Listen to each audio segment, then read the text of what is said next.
आप जब प्रातः कालीन उठें तो पहले उठने का नियम लें कि सूर्योदय के 1 घंटा पहले हम उठेंगे।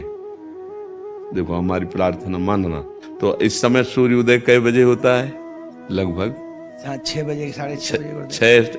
आप 5 बजे उठ जाइए और उठ करके सबसे पहला कार्य कीजिए, पृथ्वी के चरण स्पर्श कीजिए, भूमि के चरण स्पर्श कीजिए।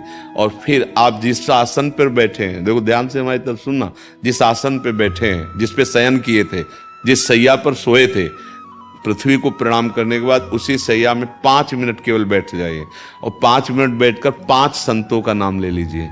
जैसे हम लोग श्री स्वामी हरिदास जी की जय, हरिवंश महाप्रभु की जय, हरिराम व्यास जी की जय, नागरीदास जी की जय, श्री ध्रुवदास जी की जय।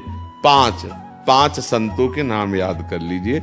इसके बाद नीचे उतरिए और पहले जो अपने माता पिता, अगर वो शयन कर रहे हैं तो कोई बात नहीं है, अगर वो शयन नहीं कर रहे हैं तो पहले जाकर माथा रखकर उनको प्रणाम कीजिए। इसके बाद आधा लीटर या 1.25 लीटर जितना आप जल पी सकते हैं, उस जल को आप हल्का सा गर्म करवाइए अपने माता पिता से, जो भी आपकी सेवा में हो, या अगर आप स्वयं कर सकते हो तो स्वयं हल्का सा।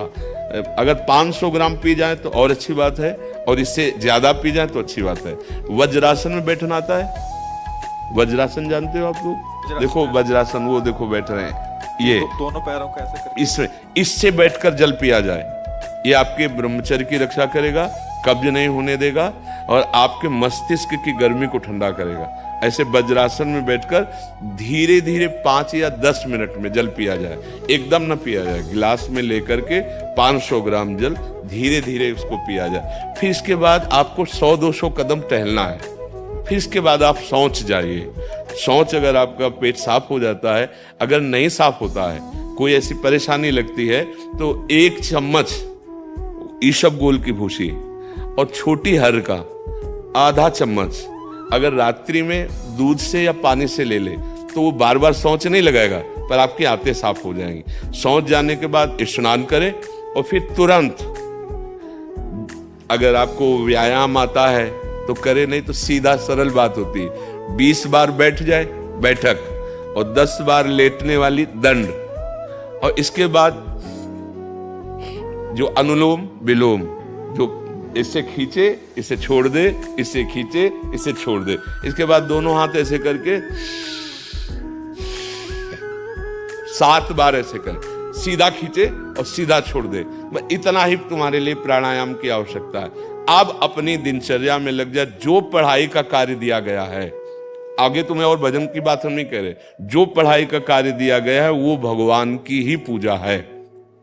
आपकी दिनचर्या जो आपको अपने गुरुजी या टीचर जी को जाके प्रमाणित करनी है, कल जो पढ़ाई गई थी आज के लिए, वो आप सुबह सुबह उस समय व्यायाम के बाद, तो आप देखना आपकी स्मृति बहुत प्रवीण हो जाएगी।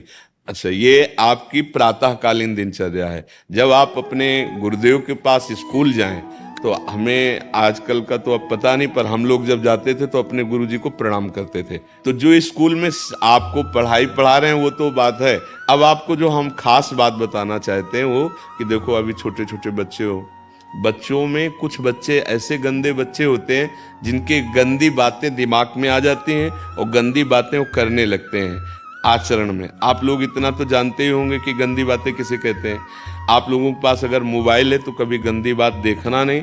कोई भी बच्चा अगर गंदी बात दिखाए तो अपने टीचर से या अपने माता पिता से जाके शिकायत करनी चाहिए, वो बहुत हानिकारक होती है। कभी कोई भी गंदी बात अपने द्वारा नहीं होनी चाहिए। अभी आप नवीन जीवन